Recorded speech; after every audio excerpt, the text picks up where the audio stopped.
Get started. Okay, thank you, everyone. We're going to go ahead and get started. We're a few minutes past the hour. So thank you, everyone, for coming to our panel, Beyond Carbon Credits, Implementing High Integrity Nature-Based Solutions in the Southwest Amazon. So we have a great panel here today. We have 3 in person and 1 virtual. I'll introduce our speakers here right now. So just going down the line, we have Josefina Braña Varela, who is the Vice President and Deputy Lead for Forests and WWF US. We have Dr. Lauren Baker, the Senior Policy Analyst of Inclusive Development and Environment Advisor of the Office of Policy for USAID. And at the end here, we have Teresita Antazu. She is, well, I'll say her role in Spanish, Directiva del Consejo Directivo de AIRECEP y responsable del programa Mujera. And last but certainly not least, we have Lucas Black, virtual participant. Thank you for getting up so early. He is the Vice President of Climate Finance for WWF US. So we'll go ahead and get started from there. This session will be focusing on showcasing a concrete example of high quality nature-based solutions implementation in the Amazon. Given the theme of this year's COP, switching to implementation, we wanted to give an example of that. So we're going to go ahead and do that, and then also discuss some diverse financing structures to support these types of interventions. So what kind of financing would work best? In terms of the flow of the agenda, we're shortly going to show you guys a short video that will help contextualize and explain WWF's unique approach to nature-based solutions. And from there, we'll have a round of questions to each speaker and continue the discussion from there. And then we will have time for Q&A from the audience. So with that, I think we're gonna view a video now.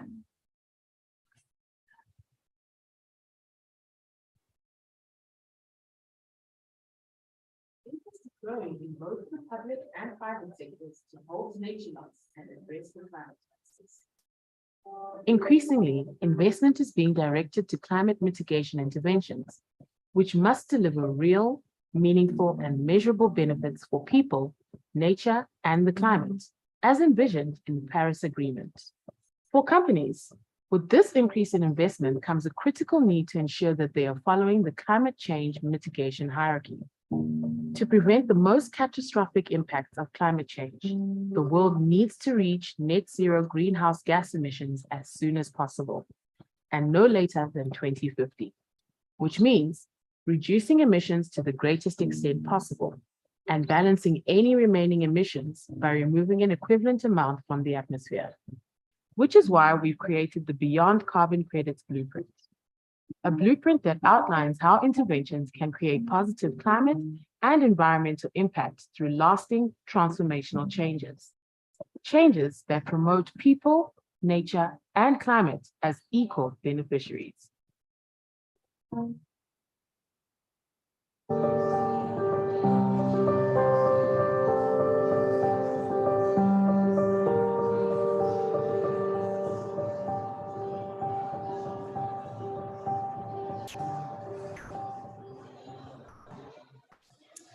Okay, great. We'll have a little bit more explanation of our approach in a moment, but for now, we're gonna start with Teresita because she'll have to, unfortunately, leave us shortly. Teresita, voy a pedirte, ¿cuál es la importancia de los territorios indígenas para la biodiversidad y el clima en regiones en Perú?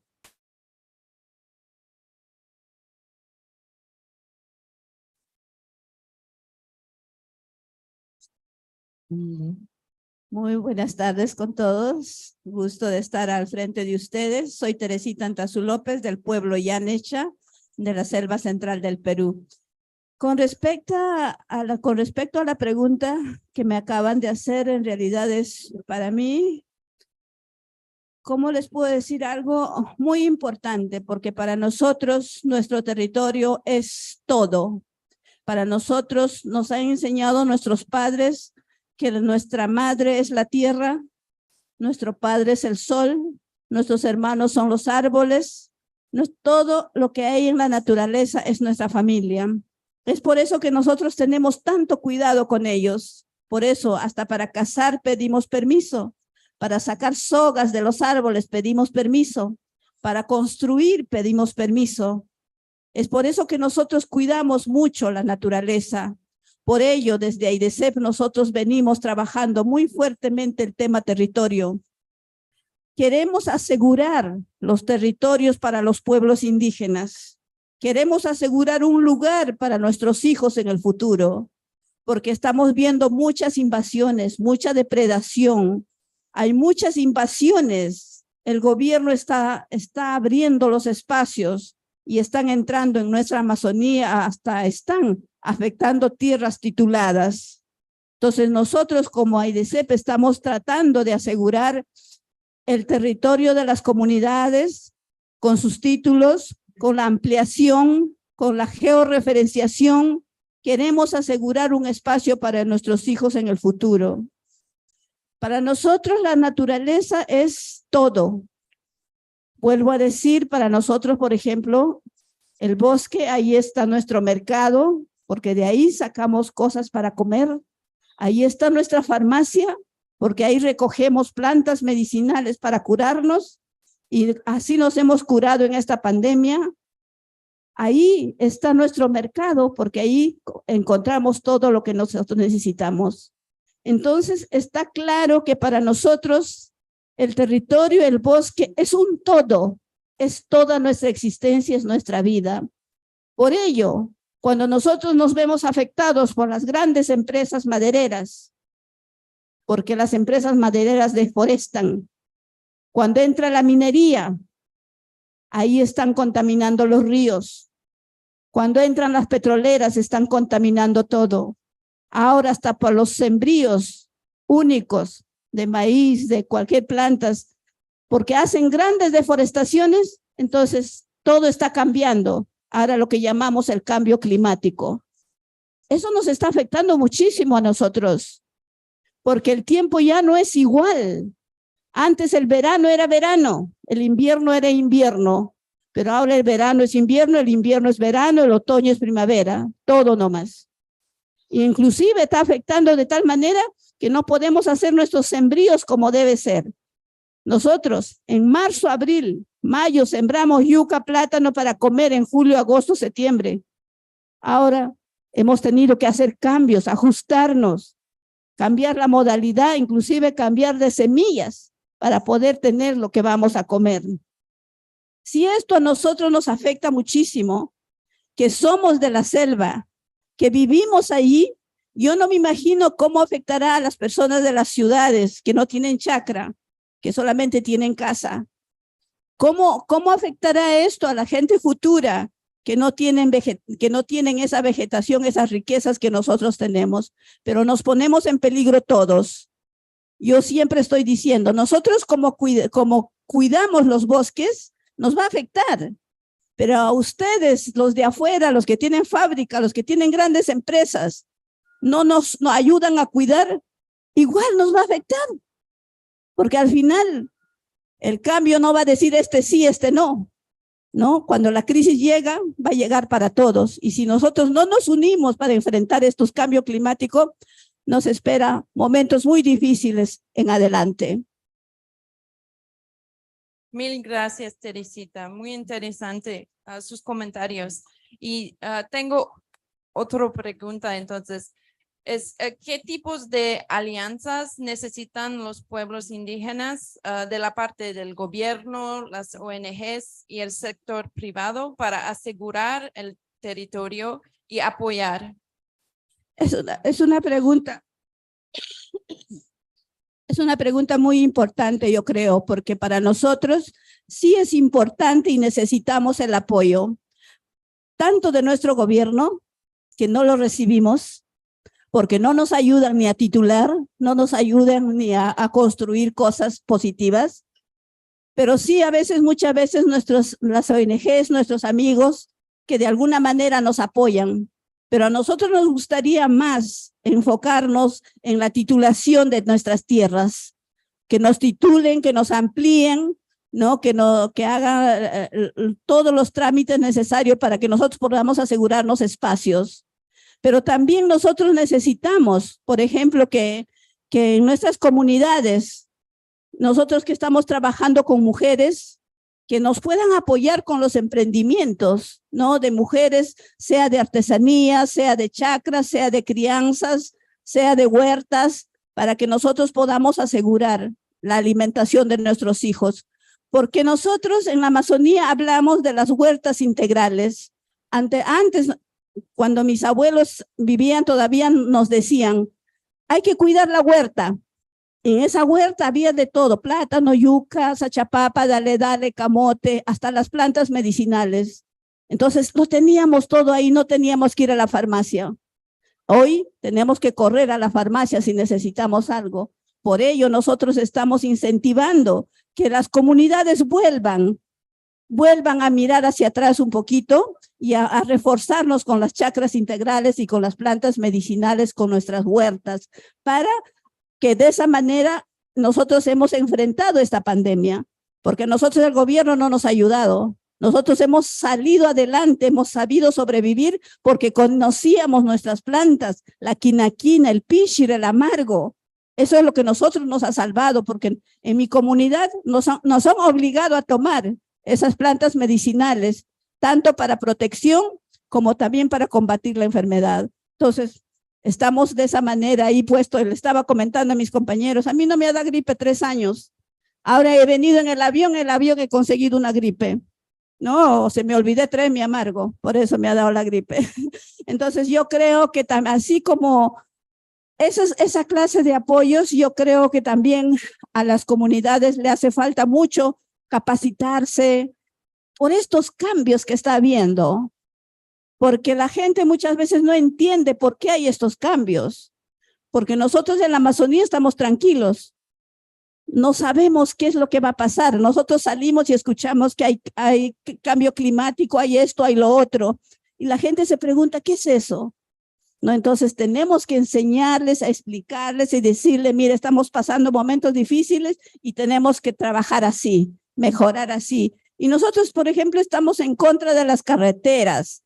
Nosotros, nuestros abuelos, mi abuelo sobre todo antes decía que la carretera no era buena, porque la carretera traía a la gente blanca que nos iba a invadir, que venía la gente blanca que nos va a quitar las tierras, y de alguna manera es así, porque la gente que ha entrado nos ha estado quitando, nos ha estado posicionándose sobre nosotros. Entonces, yo creo que hay que asegurar los territorios y asegurar también de alguna manera nuestra cultura, porque nuestros pueblos están extinguiéndose algunos porque no hay en las escuelas bilingües, ¿no? Las escuelas bilingües, inclusive el Estado mismo no quiere que haya así como nosotros quisiéramos, pero sí, nosotros sabemos que hay cosas que nosotros debemos enseñar a nuestros hijos, a nuestros hermanos y a todos de manera general. Mil gracias. Es muy importante. He escuchado como la titulación de las tierras, el conocimiento indígena y asegurar la cultura indígena. Muchas gracias. Y sabemos que ahora necesitas dejarnos para asistir a otro evento, pero Mil gracias por tus comentarios y tu participación. Entonces, un aplauso. Can we give her a hand? Muchas gracias a ustedes y más bien disculpen que andamos corriendo, pero nosotros sí, gracias por este espacio, porque yo justamente estaba reclamando que deberían darnos un poco más de espacio a los pueblos indígenas, porque nosotros necesitamos hablar, necesitamos decir lo que tenemos en nuestro corazón, necesitamos contarles lo que nos pasa a nosotros, pero no. Nosotros por acá, el otro por allá, el otro por allá. No, yo no veo que sea algo saludable. No sé si para ustedes, pero yo no lo entiendo mucho. Pero gracias a ustedes por estar aquí. Un abrazo para todos. Gracias.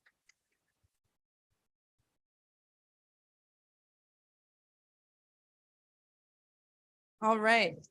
So now we're going to move on to Josefina here. So Josefina, can you talk to us a bit more about what we saw in the video in terms of what high quality and what high integrity nature-based solutions look like on the ground and provide an example? Sure, Brittany, thank you. And thank you all for joining us today.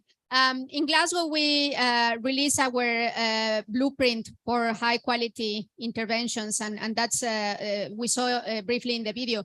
But I wanted to go a little bit deeper on some of the characteristics and some of the conditions that we feel like are important, because we welcome the huge momentum around nature-based solutions that we are seeing, emergence from especially the corporate sector, interest to support this type of solutions. But I feel like we will miss the opportunity to transform the system and to catalyze action to really stay in track to a 1.5 degree world if we don't change the way we are doing things.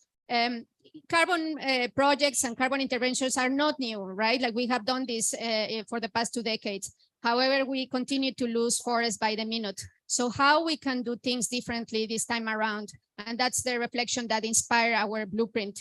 How we seize the momentum and the opportunity from all the corporate sector engagement, but also for donors that are interested to support nature-based solutions, but in a way that really hits that systems transformation. And what we are calling partners to acknowledge is that these solutions are only going to be effective if we avoid carbonizing the interventions only, right? Like prioritizing only carbon. We know that that hasn't worked.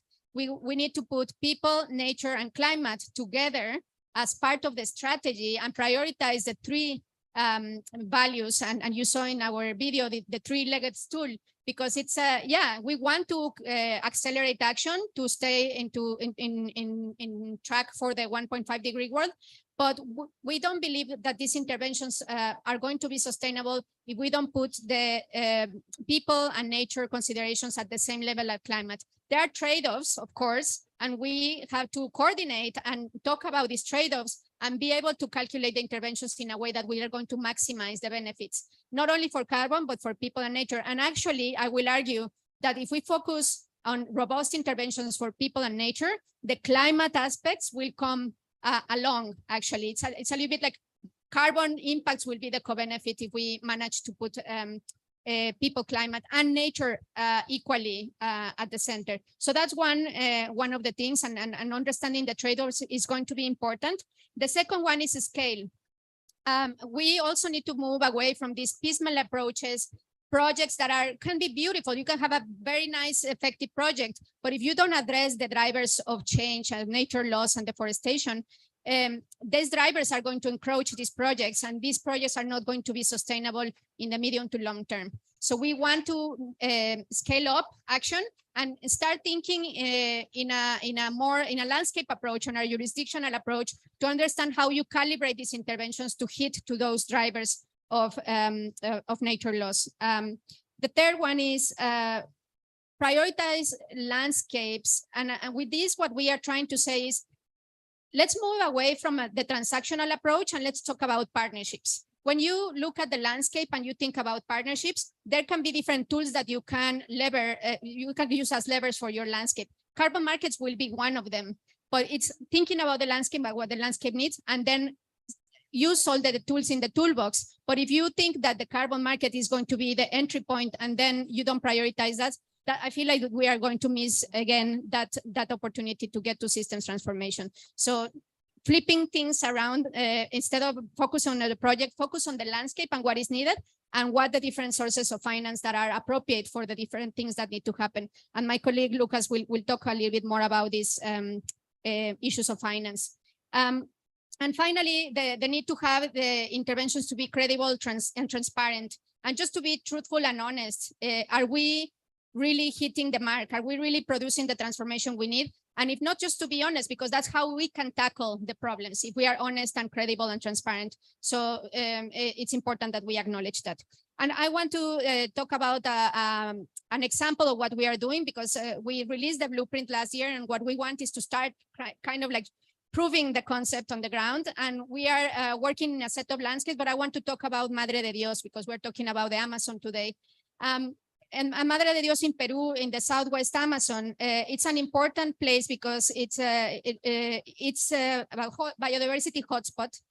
We have several species there of biodiversity. Birds, in terms of density, is an important area. We have robust populations of jaguar, tapir, river otters, etc. Butterflies. I think it's one of the places that has more butterflies in the world. But we also know that Madre de Dios has around 52 indigenous groups in their territory. So it's very important in terms of indigenous presence and cultural diversity as well.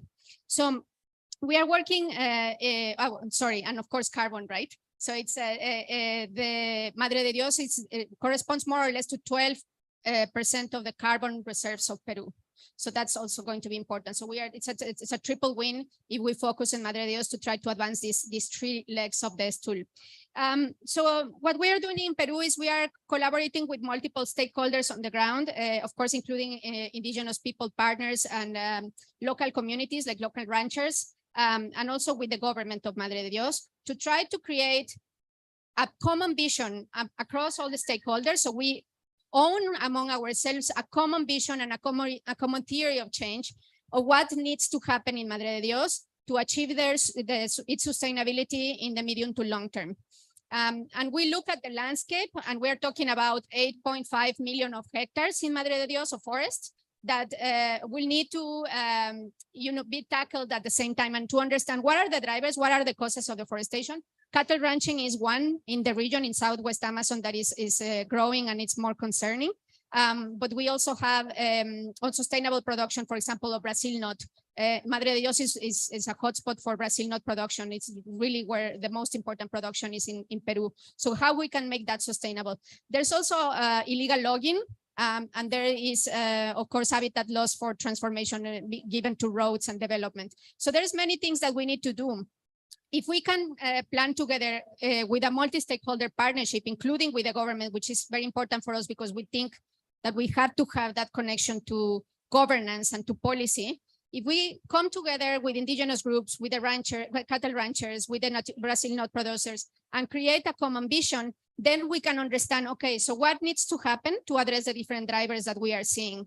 And that's what we are doing at the moment. So we have now created an approach, or like this umbrella theory of change or idea on how we will transform. We are linking it to the low carbon development strategy of Madre de Dios, which is very important because that's the policy instrument that we want to hook into to make sure that we are helping the government to actually meet their goals, but also engaging other stakeholders into that vision. So the common vision that we have created for Madre de Dios is that we want to create a sustainable production landscape that increases the value of the forest to ensure its protection in the long term. So pretty much how we create value for the forest, so we prefer to keep it standing. At the same time, building sustainable livelihoods for people so people can thrive as well. Under that theory of change, we develop what we call packages of intervention, but it's like really different interventions that need to happen to make sure that we are trying to accomplish that theory of change. And just to give you a couple of examples, we are focusing on sustainable livelihood production, in particular in the Tawamanu municipality, but we have engaged cattle ranchers that have been already experiencing the impacts of climate change. The cattle is actually, they don't have shade, and it's just becoming very, very hard for them to produce. And therefore they are opening more forest because they will need more land to sustain the cattle. So what we are doing is working with the cattle ranchers in sustainable practices. We are phasing down the use of chemicals, and actually we're bringing back the natural grasses. So we don't have to, we don't have to incorporate,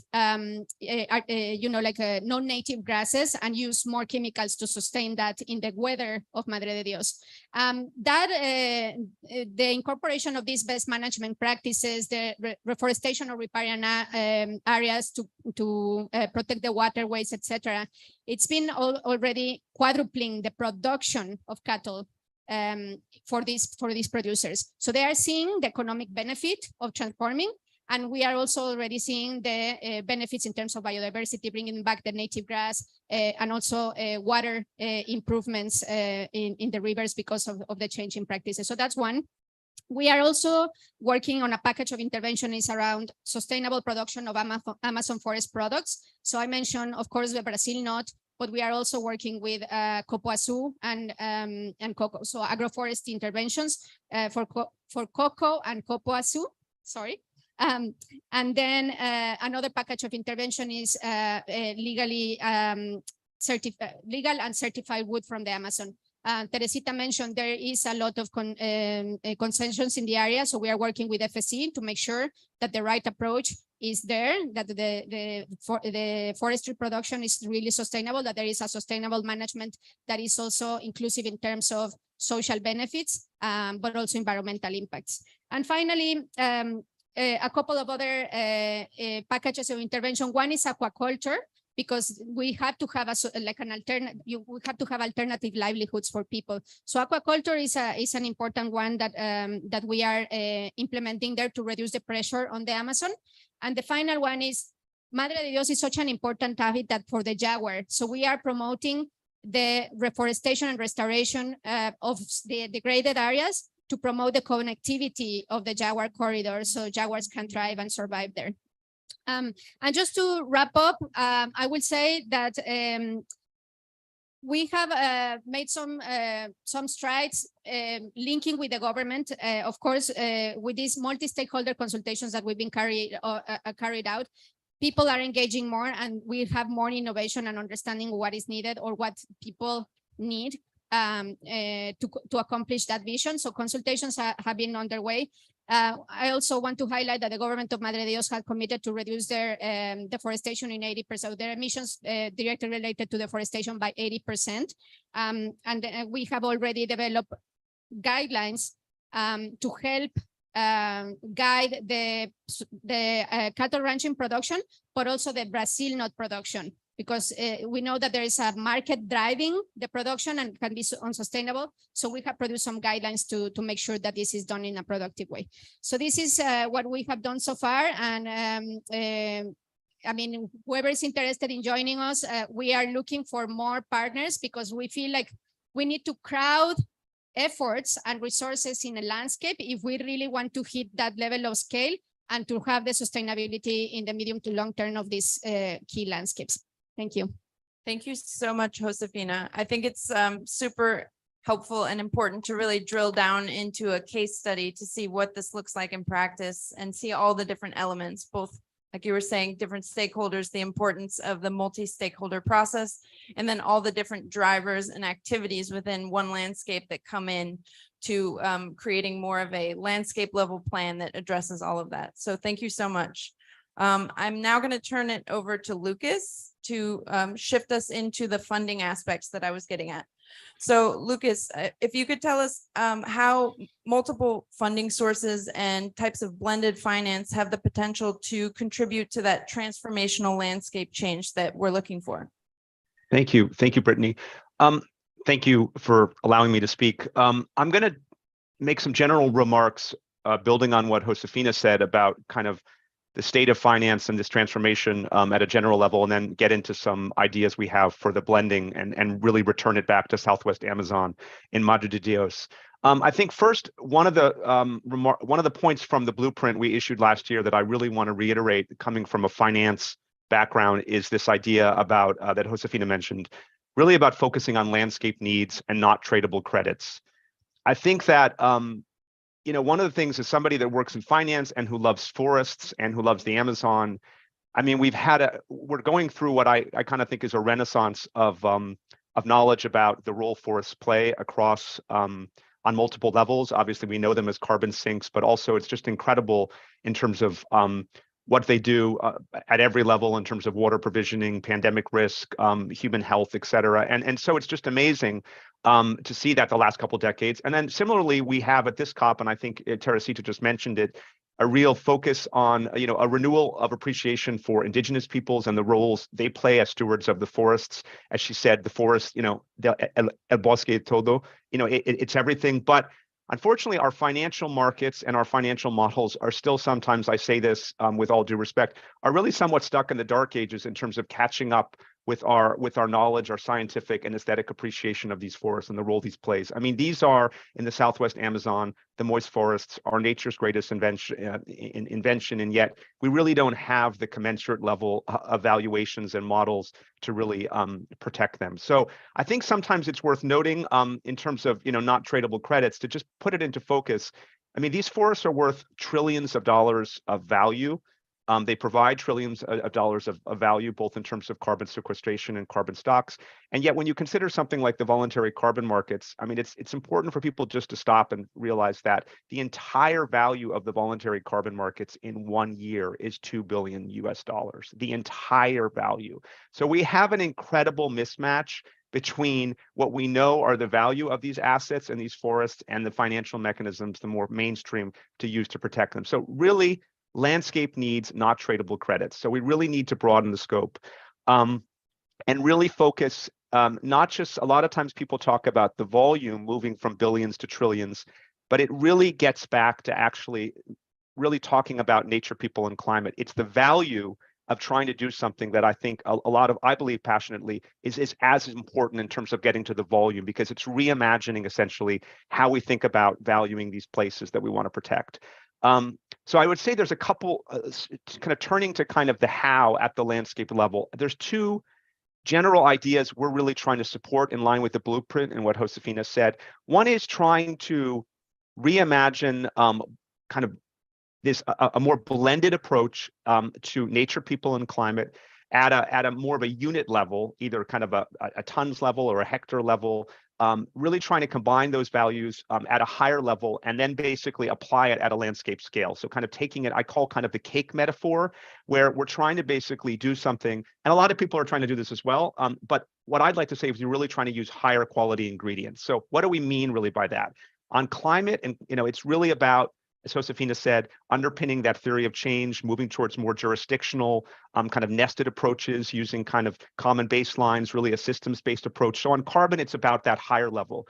On nature, I think it's as important, like Josefina said, and I think that's about moving just beyond habitat. We want to be more ambitious, really looking at other proxies about functionality and connectivity, species abundance, and really aiming for that at a higher level. And then for the people side, I mean, this is really about benefit sharing. This is really about putting IPLCs and the stewards of the land front and center, not just about kind of consultation, but about real benefit sharing and really valuing that in. Now, all of this is not particularly novel, but unfortunately, it's just not that common yet in terms of valuing forests. So the idea would be you put these multiple benefits into a package, a high quality package, and really try to kind of price it and put it together in a way that financial actors could invest. Now, in doing so, I just want to make clear again, I don't mean to kind of pick on the voluntary carbon markets, but the proxies for doing that will not be the voluntary carbon markets. I mean, the proxies should be ones, as mentioned in the blueprint, like for corporate investors, the internal cost of carbon, the social cost of carbon, the opportunity cost of doing these interventions. Those are much more meaningful proxies than essentially what the market right now kind of says, because what the market says right now, and many people in terms of, is not commensurate with those level of kind of value and costs. So we need to reimagine that.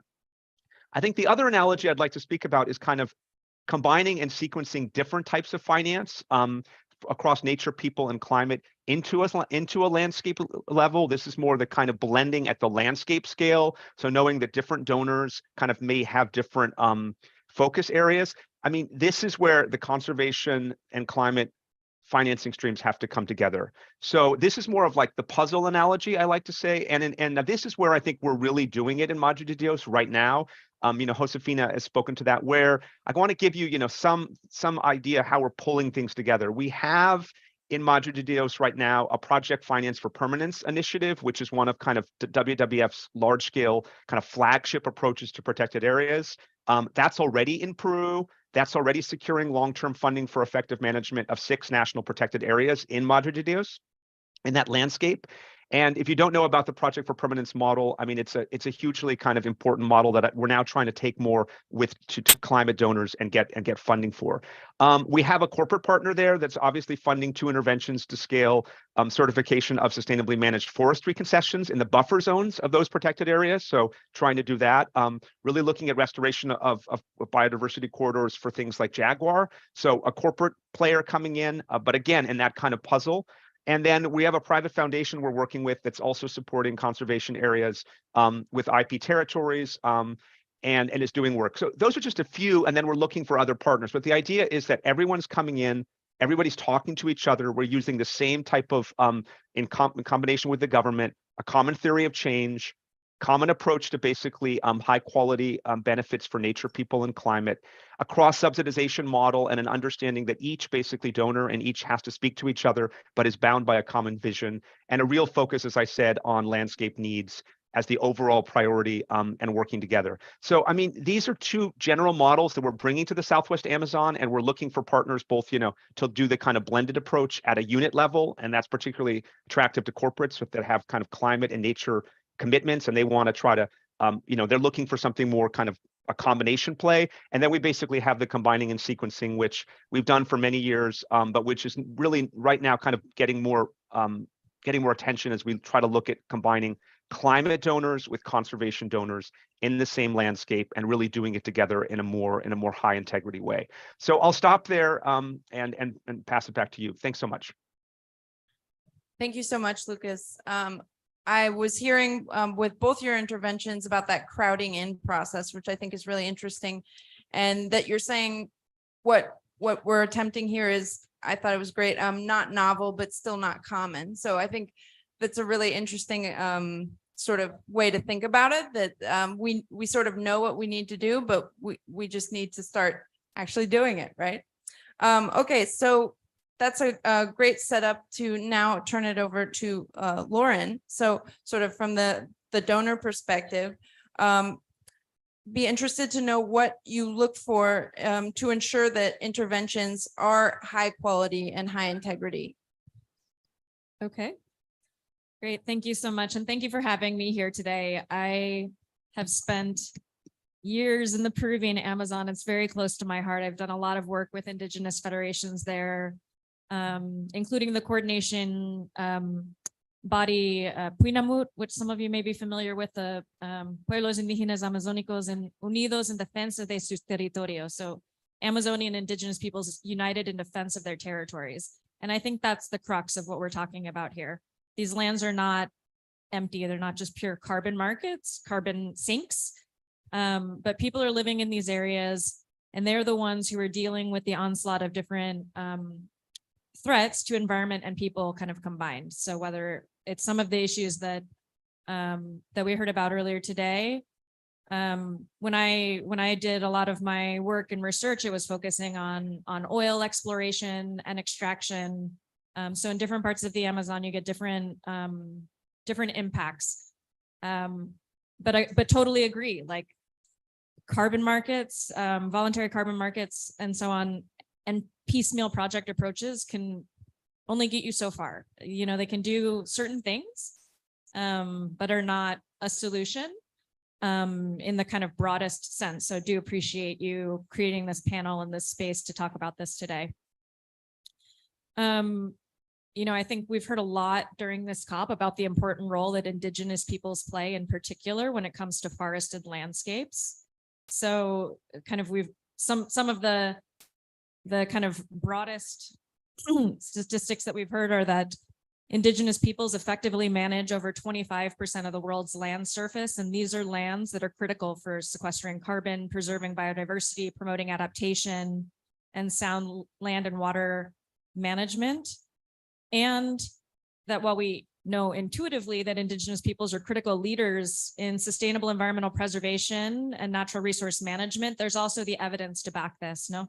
So evidence showing that in places where Indigenous peoples hold secure tenure rights, that the climate and environmental outcomes, including preventing deforestation, are as good or superior as in protected areas. So Indigenous peoples are critical partners. We know this. At USAID, we know this. And also we have coordinated with a number of other donors, over 20 other donors, as part of the Indigenous Peoples and Local Communities Forest Tenure Pledge for $1.7 billion in support for Indigenous peoples and local communities on this type of work, or focus on capacity strengthening, other sorts of registering, tenure, a whole suite of activities between 2021 and 2025. Of course, this builds on existing efforts. And one of the efforts that I'll talk about today is the Amazon Indigenous Rights and Resources Program.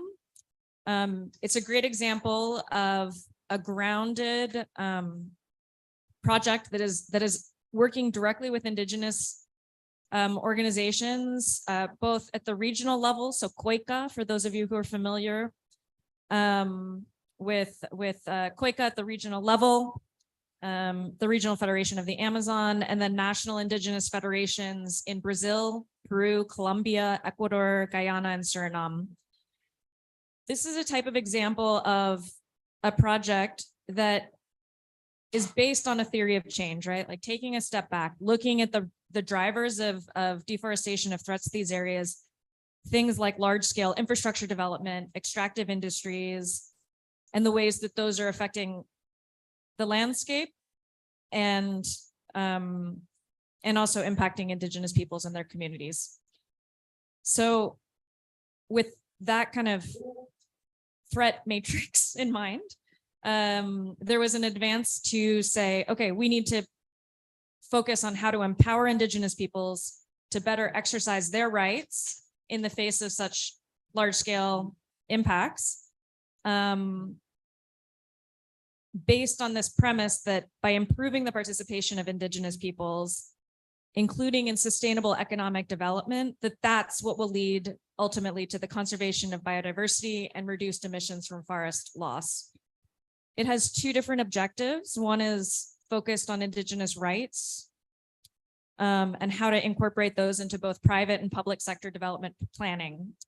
Another, interestingly, is about equitable and sustainable Indigenous enterprises and scaling those, right? So being attentive to the rights and then also to the resources, the livelihoods, the Indigenous economies.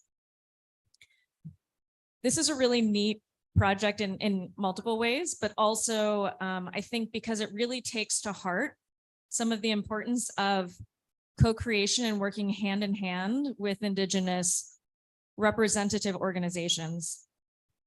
So the governance structure for this project is one that enables meaningful involvement and partnership, co-creation, co-design with Indigenous organizations themselves. The activity has 22 partners, 13 are Indigenous organizations, 9 are NGOs, and there's 3 decision-making bodies that ensure that there is representation, relevance, and kind of mutual decision-making about these different critical activities that fall underneath. So there's a national steering committee for each of the countries in which the project is taking place. Those, again, are comprised of Indigenous peoples organizations as well as WWF and other NGOs. So at the national level, there's Indigenous economy committees, which are supporting 29 Indigenous economic initiatives. And these guarantee, once again, the participation of Indigenous peoples organizations in decisions related to those Indigenous enterprises. And there's also a regional steering committee to facilitate that kind of step back strategic analysis and regional approach for all of these efforts. So what does this look like in practice, right? So just to give some examples, concrete examples, for rights and governance, in Peru, working with IDESAP, the National Indigenous Federation there in Peru, there's the creation of the first school of Indigenous governance for Amazonian development.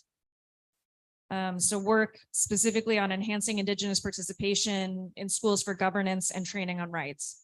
In Colombia, there's an Indigenous territorial governance training program with Putumayo Indigenous Organization. In Brazil, a training program for young Indigenous communicators. There's scholarships to women for IDESEP's Amazon Indigenous Women's Fund, participation in international forums, including the UN Permanent Forum on Indigenous Issues. Many of these opportunities for increased Indigenous voices and presence in decision-making processes that really impact them, and to be able to strengthen their ability to advocate for their own rights for self-determined development. There's a specific line of effort focused on territorial monitoring. So, for example, trainings and technologies to monitor Indigenous territories, given that these, potential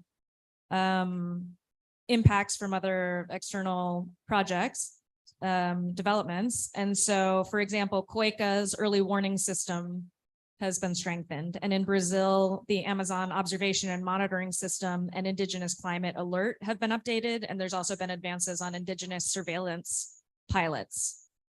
And then on the Indigenous enterprises, this is, I think, often in the environment space, a bit of like an unrecognized or less emphasized area, the issue of economies, Indigenous economies. And this has been a critical focus for us at USAID in coordination with WWF and others. So as I noted, there have been over 20 Indigenous enterprises that were selected for strengthening. Some of these types of projects you'll be familiar with: Brazil nuts, cacao, you mentioned some of them, other aspects of handicrafts, agro-industry, tourism, forest-derived products, and natural medicines. And so there's support for multifaceted aspects for administration, finance, product improvement, connecting to buyers, buying some equipments, and capacity building. So these are examples of how, we're kind of putting in practice some of these big international concepts that we've been talking about, the importance of elevating Indigenous people's rights and voices and priorities in nature-based solutions and local partnerships and nature-based solutions. So, this also reflects, I'll just take a step back. I do sit in the policy office in DC. So I'll just mention the kind of close alignment and ways in which all of these different big level policies are really coming together. So for USAID, we have a biodiversity policy that's really focused on, as I say, like these theories of change, looking at the landscape scale and addressing those, including through partnership, including through nature-based solutions. We have a policy on promoting the rights of Indigenous peoples that is critically attentive to the issue of partnerships and rights, enabling environments and supporting Indigenous peoples' organizations to advocate and exercise their own rights. And then we have our climate strategy, which once again includes a pillar for partnering with Indigenous peoples on direct climate action, as well as, of course, an emphasis on nature-based solutions. So all of these things coming together, you can see this really great alignment. I think there's really great forward momentum in terms of both the policy and the practice of advancing landscape scale approaches to nature-based solutions. Thank you. Thank you so much, Lauren. Yeah, I think very interesting again to hear kind of a concrete example of what this can look like in this region in the Southwest Amazon.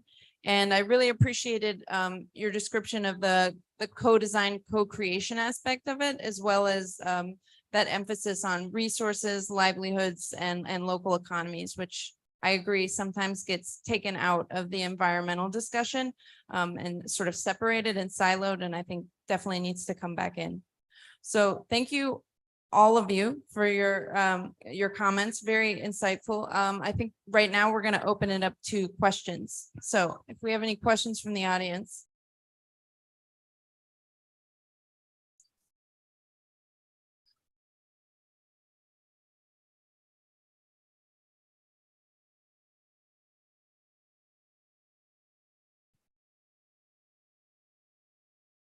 Hi, I'm Emily from WWF US office. So I was curious, especially thinking about the landscape scale and this that you've talked about. I'm wondering if there's any lessons in terms of what is the kind of rate scale and whether that is a growth that should be from that initial decision that kind of physically grows, or whether a restarting of that process tends to be the most effective. So thanks for that question, Emily. And I can give from my perspective, what we have learned is that it's not one size fits all, because it will depend. For example, in a place, it might make sense to take an approach that is a watershed because of the ecological functions and the drivers, right? In a different place might be that the political unit is the best. So what we are doing for our own approach is taking into consideration landscape approaches that can be either a jurisdiction, so the government link, or can be an ecological boundary. What we do have set for ourselves as a minimum criteria, or like one of our minimum criteria, is the area has to be more than 1 million hectares. Because we do want to make sure that we are hitting to that systems transformation. And for example, in Madre de Dios, which is what I talked about, we are talking about an area that is close to 10 million hectares. 8 million hectares of which are forests landscapes. So we do want to have that scale to be able to, it's ambitious, it's difficult, but we need to challenge ourselves to really push for the transformation of the system. Otherwise, we're going to stay in the small scale and we're not going to change anything. But I don't know if anybody else. Or Lucas, if you want to say something. No, I would, thanks. I would just say, like you said, Josefina, this issue of scale and, how you define it spatially, but I think it's important to have that that flexibility, having that kind of minimum benchmark, but being able to look at both a politically administrative unit, a jurisdiction, or a department, or a subnational unit, and also looking at it from the ecological connectivity functionality, because there's certain ecosystems where they're obviously that integrity is needed. So I think both have to be looked at, but I think the key thing is that there has to be sufficient scale to allow for that transformation, that systems level change to be endorsed by the relevant authorities in some way at a kind of substantial level, but also to allow, again, for the benefits really of that, it's where the benefits of those forests, the connectivity, really have to then determine how we approach the intervention. So that's why understanding that science-based approach of connectivity and functionality, really how these ecosystems interact, is really important to bring it in, rather than just kind of choosing something in a more arbitrary way. Well said. Okay, another question in the back. I am Jordi Serkin from WWF Bolivia. I'm wondering, Lucas, you said that we know what we want to do, but it's not that common yet. So what are the barriers to it becoming more common and getting scaled up? Thanks, Jordi. Yeah, I mean, I think when I say that we know what we need to do, I think it's because, I mean, I don't think saying nature, people, and climate as together, that they're integrated. I mean, indigenous people have known this. Indigenous knowledge have known the importance of this. As Teresita said, the forest is everything. It's just, unfortunately, a combination of cognitive dissonance and our financial markets not wanting to really understand this. So what do we need to do? I believe, Jordi, one thing is we need to be ambitious. We can't kind of talk about it anymore. I'm so tired of talking to my financial colleagues about the importance of something that's more higher quality. We just have to showcase it. So I think and I'm very honest, I mean, we need to, we can't look to the market as a proxy. We have to reimagine where we want it to be. And that is really showcasing in a place like Madre de Dios, what is, how much it's going to cost to really do something at a high quality with benefit sharing, with high level biodiversity benefits, and really jurisdictional carbon, kind of moving towards that, kind of looking at it, valuing it, pricing it, and then sending it out to kind of corporates and investors to say, this is really what it means. And telling them, having an honest conversation, what is that? This is basically what it means to do that. And basically, if you want to do it at this scale, on this level of integrity, this is what it's going to cost. So I think, it's about that, and it's about having that conversation, and it's about kind of moving towards that, looking at, and not going back to what I call the lowest common denominator pricing, where you're just in that endless pool of essentially, it's really about being a price maker, not a price taker. So, we need to be looking at it in terms of pricing, in terms of reimagining what's needed, not essentially letting artificial proxies guide us. So I think that's really what we need to do. That's what I'm focused on is on showcasing that with investors and partners who recognize not only the benefits, but are also willing to basically pay for these benefits. That's where we have a challenge. They like to talk about, oftentimes they agree on the approach, but when you give them the actual cost of what it means, then essentially people become reticent. So that's really what it's about, and showcasing it on the ground. I believe, and I'll stop, that if we do that, then we will essentially, I believe there's a giant unknown, there's a giant kind of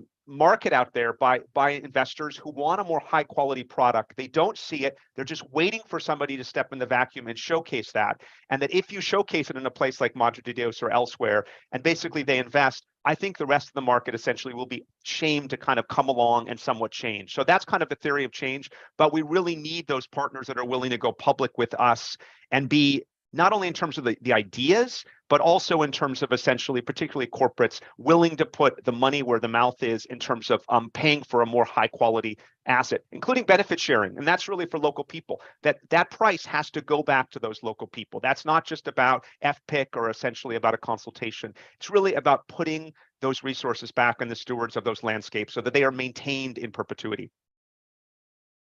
And I'll just add to what Lucas said, from my perspective also, is like nobody will doubt that we want benefits for people and benefit for nature and benefit for climate.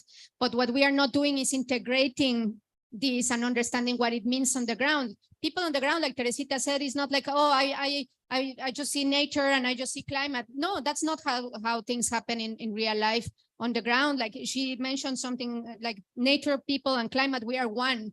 And I think our strategies are not one. Our strategies are very siloed. Everybody's like, oh, I'm a donor, I'm interested in climate, and I'm just interested in biodiversity. And the reality is that the three values converge. And for you to be successful and deliver on the three, you have to plan and integrate the three values and understand what it makes sense and understand the trade-offs, as I mentioned before. We also find difficult different constituencies to want to work together. The corporate sector is a little bit averse to talk to work with governments. And what we are trying to do is WWF is build bridges and say that you have to be, yeah, sometimes it's messy, sometimes it's complex, but this is what is needed. And trying to create that alignment so it's not stakeholders acting in their corners and the corporate sector is there and the governments are there and the NGOs are there, is how we come together in an alliance in a given landscape, willing to co-invest in the landscape and what the landscape needs, as opposed to say, well, no, I want this project and I want to own it. No, just come together and be part of a partnership. And that's how we can scale up and get critical mass and critical support. I think we have one last question.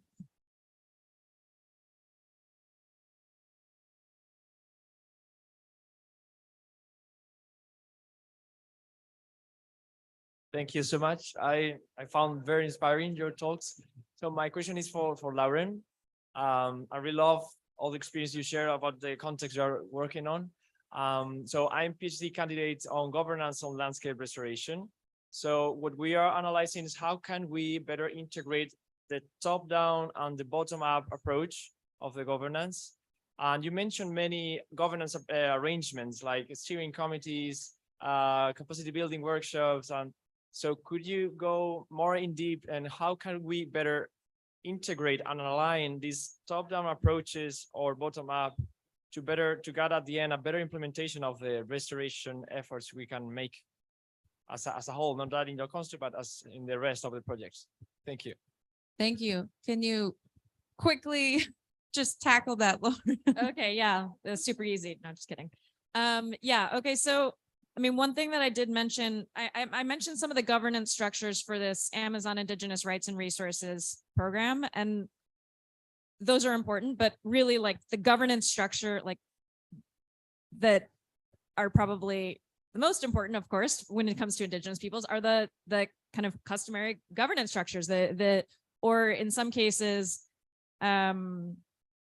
the formal representation structures, right? So at least in places in the Peruvian Amazon, of course, it's a little different everywhere, but we've got multiple layers, right? You might have the community, the watershed, kind of the ethnic group, the interethnic group, all of these different governance structures, which might kind of come together into regional, as in like within a country, regional indigenous federations that are then members of this national indigenous federation, which then coordinate as well across the Amazon, in this case, with a governing body like COICA, which is more of a coordinating body than like a representative body. So part of the importance of these kind of other governance structures is to recognize how you can then connect some of the project structures to those representative structures in order to ensure that what you're doing reflects the priorities of local communities through their own kind of representative structures. So that's kind of the quick answer about why it's critical to be attentive to and aligned with the indigenous governance structures when working with indigenous peoples. Yeah. Thank you so much, Lauren. And thank you to all our speakers. Yeah, we have to wrap up now. So thanks to the audience. Thanks for those insightful questions and all your comments. And thank you so much.